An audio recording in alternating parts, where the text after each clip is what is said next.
I had always been on my own. That's what my parents taught me from the time I could remember. Whenever I needed something, whether it was a new pair of shoes or help with school projects, their go-to phrase was always, "You're on your own." I never really thought much about it, not at first. It seemed normal, in a way. After all, my friends' parents weren't exactly doting either. But as the years went on, the weight of those words started to sink in. I was 17 when I realized just how alone I really was. College applications were due, and my classmates were getting advice from their parents about which schools to apply to, what majors to consider, and what scholarships were available. I tried to have those same conversations with my mom and dad, but all I got in return was silence or irritation. "You've got this," my mom would say, her eyes glued to the TV, barely listening. "Figure it out. You're smart. You'll figure it out." That's what it always came down to. Figure it out. So I did. I applied to schools without much guidance, piecing together scholarship opportunities from late-night Google searches. I worked part-time throughout high school, saving every penny I could to cover the application fees, the standardized test costs, and, eventually, my first semester of tuition. I was exhausted by the time I packed up and left for college. I had received one small loan from a family friend, nothing more than a gesture, really, just enough to cover a fraction of the tuition costs. My parents didn't even come with me to drop me off. They were too busy with their own lives to notice how much I was struggling, or maybe they just didn't care enough to show it. It didn't matter. I was used to it. At school, I threw myself into my studies. I wasn't going to fail, not when it had been all on me to get there. I lived on campus, worked 2 jobs to pay for textbooks and living expenses, and barely slept. But it worked. I made Dean's List every semester. It wasn't easy, but nothing in my life had ever been easy, so I figured I might as well embrace it. The harder I worked, the more independent I became. I learned to rely on no one but myself, and in a strange way, that made me feel powerful. By the time I graduated, I had little to show for it, aside from a diploma and a mountain of debt. No savings, no family to fall back on. But what I did have was a determination that no one could take away from me. I landed a job right out of school, an office job that paid just enough to start paying down my student loans. I moved to a new city, far away from the town I grew up in, hoping to carve out a new life for myself. I worked hard. I made friends, a few of them at least, but I didn't let anyone get too close. My walls were thick, built out of necessity over the years. I was independent. I had to be. Then there was the house. I had always dreamed of owning a home, a place that could be mine, not some apartment I rented month to month, where I had to deal with landlords and endless moving. After years of saving every dollar I could, I finally did it. I found a small house in a quiet suburban neighborhood about an hour away from the city. It wasn't much, 2 bedrooms, a small kitchen, a yard, but it was mine. No one could take it from me. It was a symbol of everything I'd worked for, everything I had earned. I didn't tell my parents about the house right away. Honestly, I was tired of telling them anything. Every conversation with them was a mix of indifference and guilt trips, with them always asking for more than I was willing to give. I'd gotten used to not sharing my life with them, especially after the way they had been when I was growing up. But when I finally did tell them, I expected congratulations, or maybe even excitement. Instead, I got the usual coldness, followed by a few passive-aggressive comments about how lucky I was. They never understood what it took to get there. And then, just a few months ago, the call came. But before that, my new life in the house I had worked so hard for, was blissfully quiet. The house felt like a sanctuary, a space where I could finally breathe without the weight of my parents' expectations or demands hanging over me. It was the kind of freedom I had always dreamed of. In those first few months, I was finally able to embrace a sense of peace. I could finally start doing what I wanted, when I wanted. My work-life balance was better, I had time to focus on my own growth, and I was beginning to make real, meaningful relationships with people who treated me like an equal.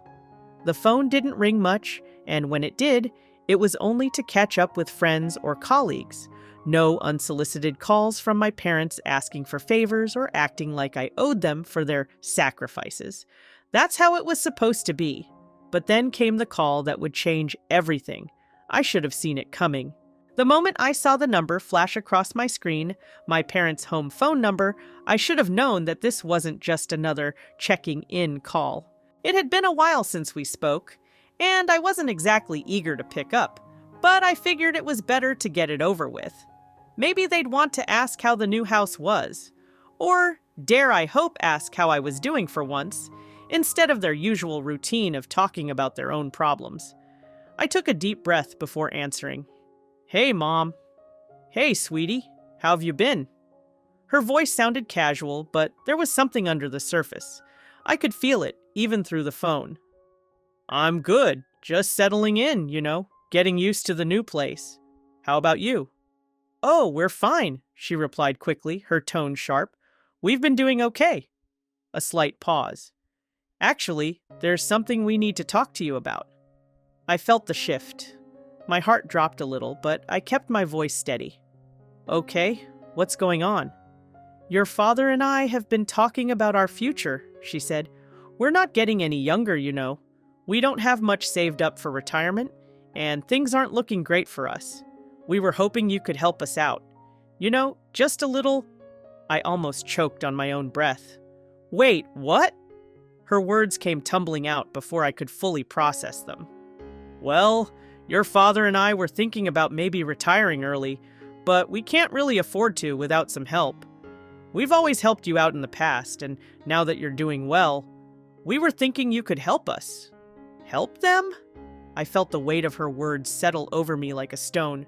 This wasn't a request for a small favor or a, "Hey, could you lend us a hand?" This was a demand wrapped in the guise of concern. "Help you? Mom? I've been paying my own way my whole life, right? I'm still paying off my student loans. You guys never helped me with school.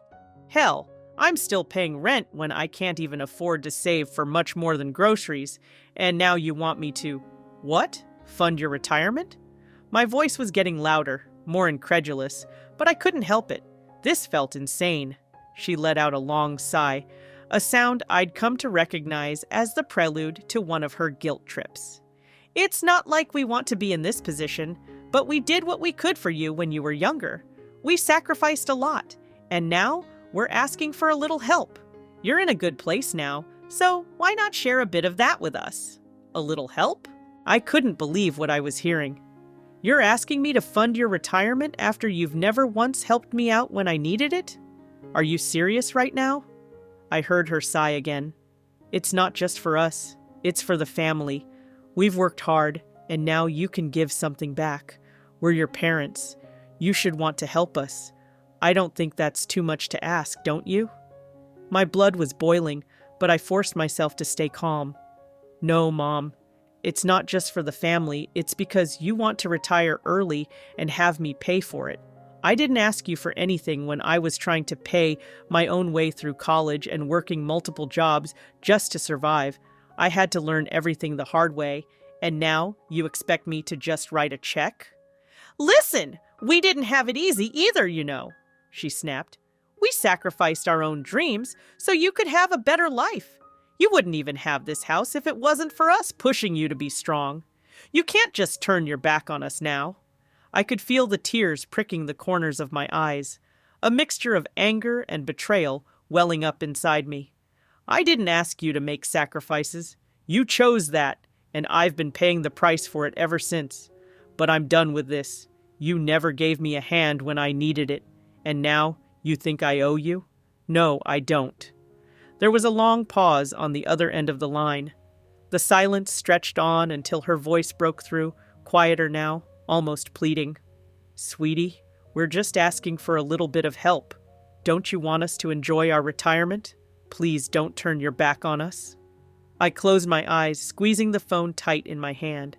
I was about to hang up, to just walk away from the conversation entirely, but something inside me snapped. I was done. "No," I said firmly. "I don't owe you anything.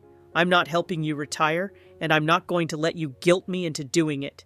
I worked my ass off to get where I am, and I'll be damned if I let you take it from me." I hung up before she could say another word.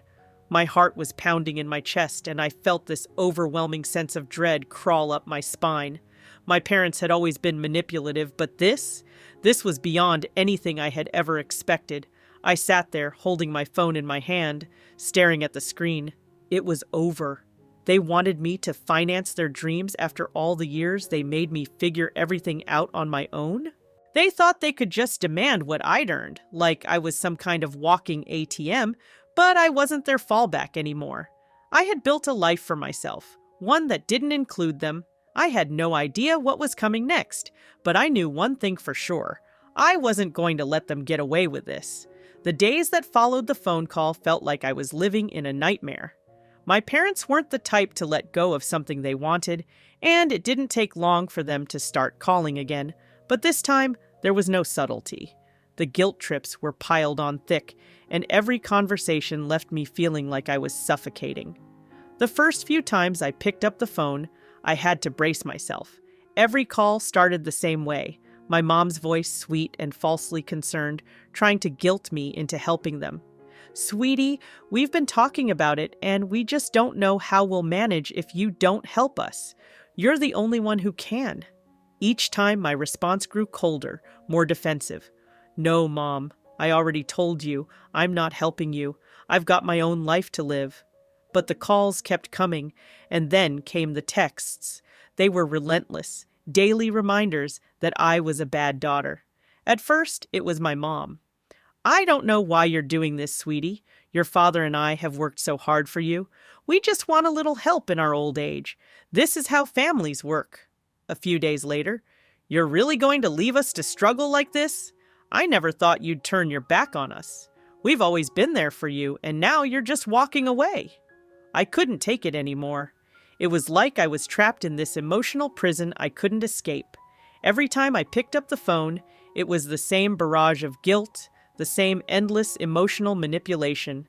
I'd already explained my side, but it didn't matter. They didn't care. They just kept pushing, demanding, until I felt like I was going to crack. The worst part was that I could feel the pressure building. I could see them turning others against me. I didn't expect it, but the next thing I knew, my aunts, uncles, even a few cousins had started chiming in. They'd text me too, asking why I couldn't just help out my parents, why I couldn't be a good daughter like everyone expected. Every message felt like a stab in the chest. My mom called again one evening. I could hear her frustration in her voice, a sharp edge beneath her carefully controlled words. "Sweetie, we're not getting any younger, and we can't do this on our own anymore. Your father has health problems, and we've been saving as much as we can, but it's just not enough. We've been there for you your whole life, and this is how you repay us? Is it too much to ask you to help your own parents when they need you most?" I felt my temper rising. I had heard this all before, but the way she worded it this time hit me in a different way.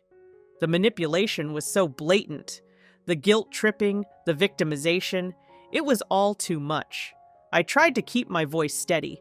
"Mom, I've told you, I'm not doing this. I'm not going to drain my savings or put myself into debt just to pay for your retirement. You didn't help me when I needed it, and now you expect me to be the one to bail you out? That's not how this works." There was a long pause on the other end of the line. For a moment, I thought maybe, just maybe, she would hear me. Maybe she'd realize that I was being reasonable, that I had my own responsibilities to take care of. But then, in that chilling, quiet voice I knew too well, she said, "You've changed, you know that? You're not the daughter we raised. You're selfish now. I guess that's what happens when you get a little success, huh? You forget where you came from." I froze. The hurt hit me hard, harder than I'd expected. There it was, the exact thing I feared the most. The manipulation, the attempt to guilt-trip me into giving in. She was using all the right words, all the right buttons. It felt like a punch to the gut. I swallowed hard, fighting back tears that threatened to spill. "I haven't changed, Mom. I'm just not going to let you control me anymore. You can't guilt me into giving you what you want. That's not how this works." Before she could respond, I hung up. I knew if I stayed on the phone any longer, I would give in. But the guilt from that conversation lingered for days. It was like a weight pressing on my chest, reminding me of how twisted the dynamic between us had become. Then came the social media posts. I should have known. I should have seen it coming. I didn't check Facebook much, but one afternoon, I logged in to check something for work, and there it was, my mom's post. It was a long, emotional rant about how her daughter had turned her back on the family and how the selfishness of the younger generation was destroying everything. She even tagged me in the post. I stared at the screen, my jaw clenched. I knew this was bad, but seeing it written out like that, for all to see, felt like a betrayal on a whole new level. I didn't know whether to feel angry or sad. I was both. There were dozens of comments underneath it, friends of the family, distant relatives, shaming me, accusing me of being ungrateful. The post had a life of its own, spreading like wildfire. People who barely knew me were now making judgments based on a one-sided story. I wasn't going to let this slide. Not anymore. The next morning, I posted a response. Not a long, drawn-out explanation, but just a short, clear message. I wasn't going to get into an argument. I just wanted to set the record straight. I wrote, "It's unfortunate that my parents feel the need to publicly shame me for not giving them money to fund their retirement. For the record, I have always been on my own, paying my way through school and life. They never helped me, and I've worked hard to get where I am. I owe them nothing." I hit post before I could second-guess myself. There it was, my truth, out in the open. No more hiding, no more pretending. I wasn't going to let them continue to manipulate me, not in front of everyone. The fallout was immediate. My parents called again, furious this time. My dad was yelling so loud I could barely understand him. "How dare you embarrass us like this? You think you can just throw us under the bus like that? After everything we did for you?" I took a deep breath, steadying myself. "You didn't do anything for me, Dad. You weren't there when I needed you. And now you're just mad because I won't let you use me to fix your problems. I'm done." After that, the calls stopped. But the damage was done. My name was dragged through the mud. My parents' friends were calling me all sorts of names, and even my extended family was starting to question my character. I had no choice but to cut off all communication, block them on social media, and distance myself even further. But the hardest part was the guilt. Even though I knew I was doing the right thing, a part of me still felt that nagging voice in the back of my head. What if I'm wrong? What if they really do need me? And then I reminded myself, no, I'm done. I owe them nothing. I'd made my decision, and there was no going back. I didn't expect the next step to come so fast. The thing about my parents is that they're relentless. They'd been quiet for a while, almost too quiet, and I figured maybe they'd let things slide, maybe even back off. But I was wrong. It came one Tuesday afternoon. The email popped into my inbox with no warning, no subject line, just a string of desperate words that made my stomach churn. "Sweetie, we need to talk." I stared at the message for a long time. There was no hello or any attempt at kindness, just demands wrapped in guilt, the same familiar pattern. They wanted me to come home, to sit down with them face to face, and they made it clear in the email that this wasn't a request anymore. They were desperate. They were entitled. I almost deleted it. I thought about it, honestly. But something inside me snapped, and I opened it.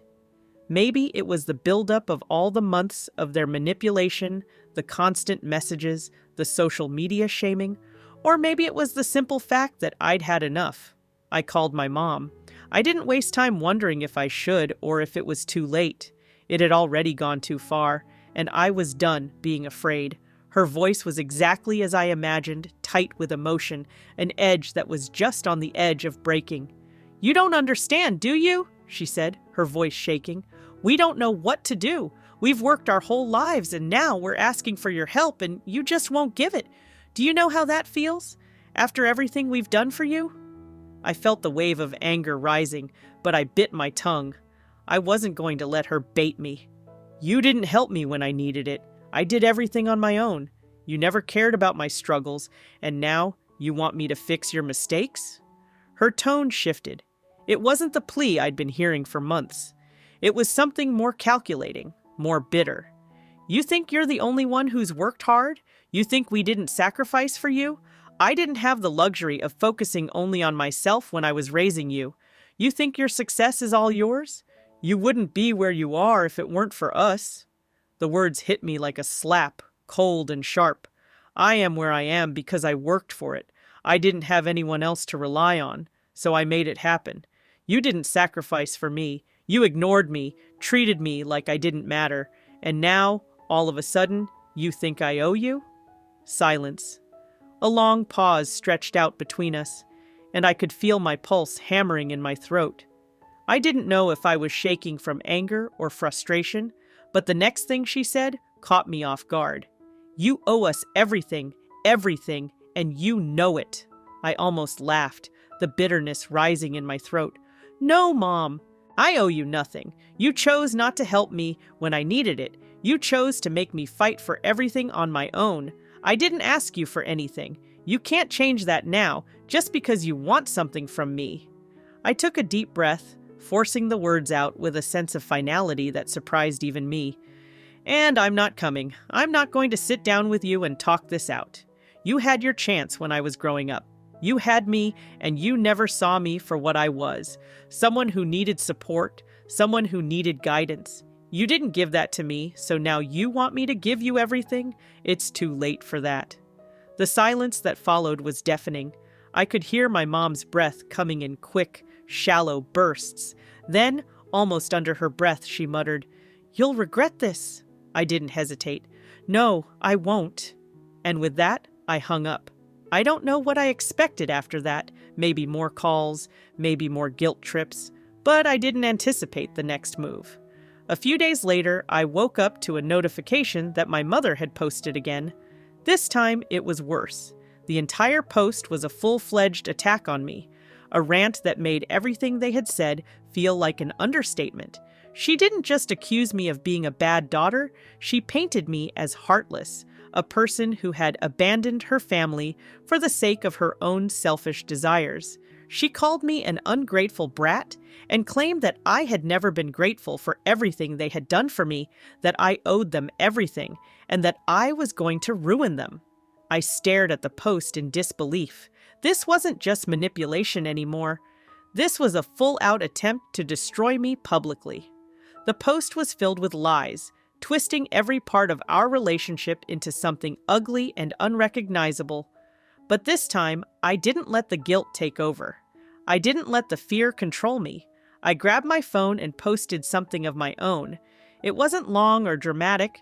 It was a simple, clean statement. I've always been independent, and I've never asked for anything from anyone. I'm sorry if my parents feel otherwise, but I owe them nothing. I've paid my own way my entire life, and I won't let anyone rewrite my story for me. The response was swift. It was brutal. My family turned against me in waves. My aunts, my uncles, distant cousins, some of them called, some of them messaged. And they all said the same thing. You're selfish. You're heartless. How could you do this to your own parents? Some of them even accused me of airing our dirty laundry in public. They painted me as the villain, but I didn't care. For the first time, I felt this overwhelming sense of peace. The truth was out, and the truth was, I wasn't the one who had done anything wrong. They had used me, manipulated me, and now they were reaping what they sowed. I didn't care about the fallout. I didn't care about the family I'd lost, because I had gained something more important, my freedom. The next day, I sold the last piece of the old me my phone number. I changed it, something I'd been planning for weeks, something I knew I needed to do to truly cut the cord. And when I finally got the new number set up, I breathed a sigh of relief. It was over. The calls stopped. The social media posts slowed. I'd put my foot down, and for once in my life, I didn't feel guilty. I was free. It's been months since I made that final break, and I can't say I've regretted it for a single second. There were moments, sure, when I saw a random post about family gatherings, when I heard someone mention my parents, or when I overheard a coworker talk about the bond they shared with their parents, that I felt a pang. I won't lie and say it wasn't hard. It's always hard to let go of something you thought you could rely on, even when you know it's toxic. But those moments passed quickly. The weight that had been pressing on my chest for so long, pressure from their demands, their guilt trips, their never-ending manipulations, finally lifted. I can't describe what it's like to truly feel free. It's like a weightless feeling I never knew I was missing, like I could finally breathe without that constant, suffocating pressure. I got a new phone number, new contacts, and most importantly, new boundaries. I felt like I had taken back control of my life. The funny thing is, I expected the guilt to last longer. I thought I'd second-guess my decision, wonder if I was being too harsh, or question whether they really needed me. But I haven't, not even once. The further I get from it, the more I realize how right I was. I still haven't heard from them directly. It's strange, but at the same time, it's a relief. The silence feels like the calm after a storm. I've stayed off social media for the most part, but a few of my relatives, those who know the real me, have reached out. They've either apologized for their part in my parents' manipulation or expressed their support. It's a small comfort to know that not everyone believes the version my parents tried to sell. It's a reminder that there's more to me than just the narrative they tried to create. Every so often, I'll get a random text or an email from a distant cousin or one of my parents' old friends. They always ask the same thing: "Why are you doing this?" Or they tell me that my parents are heartbroken and that I need to come home, that I've gone too far. But now, when I read those messages, I just shake my head. They never really got me. They never saw how many times I asked for help and never received it. They never knew the emotional cost of being forced to grow up without any kind of support. The truth is, I've spent years building a life for myself. I've worked harder than anyone should have to stay afloat. And I don't owe anyone an explanation for choosing my own peace over their demands. The house I bought still feels like a sanctuary. It's mine, all mine, and I made it happen on my own. I can walk through the door every day, and for the first time in my life, I feel truly at home. It's not just a building, it's a symbol of my independence. I've made it my space, my place of refuge, and I've filled it with things that reflect who I am, not who they wanted me to be. Professionally, things have only gotten better. I've gotten promotions at work and made connections that feel like they're helping me grow in ways I never thought possible. The opportunities I've worked for are now starting to open up, and I'm proud of what I've achieved. There's a certain clarity that comes with removing all the toxic noise. My career is moving forward in a way it never could while I was constantly bogged down by my family's demands. I've also started to make new friendships. The people I surround myself with now are different. They're the ones who support me because they see me for who I am, not because they want something from me. I've learned the value of boundaries, and I've realized that relationships built on mutual respect and understanding are the only ones that matter. I'm no longer the good daughter everyone wanted me to be. I'm just me. And for the first time, that feels enough. The only real regret I have is not doing this sooner. Maybe that's the hardest pill to swallow, that I let myself be manipulated for so long. But you can't change the past. All I can do now is move forward, and moving forward means knowing that I have the right to say no when I need to protect myself from people who don't respect my boundaries, no matter who they are. I've found peace in a way I didn't think was possible. I don't know what the future holds, but I do know one thing: I won't let anyone take away what I've worked so hard to build. It's my life, and for the first time, I'm living it on my own terms.